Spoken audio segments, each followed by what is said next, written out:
रुद्राक्ष या शब्दाचा अर्थ असा आहे, रुद्र म्हणजे साक्षात शिव आणि अक्ष म्हणजे नेत्र, म्हणजेच रुद्राक्षाची निर्मिती ही स्वतः भगवान शंकरांपासूनच झालेली आहे.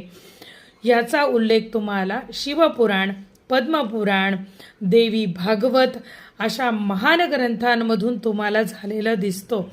त्यामुळे रुद्राक्ष ज्या वेळेला आपण धारण करतो त्यावेळेला साक्षात शिवाची शक्ती आपल्याला प्राप्त झालेली आहे असे समजू शकतो. त्यामुळे त्याचं पावित्र्य पण तितकंच राखायचं आहे.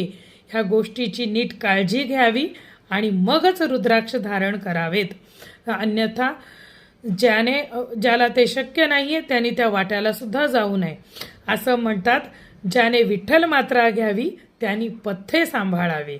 तर ह्या गोष्टीची काळजी घ्या आणि मग रुद्राक्ष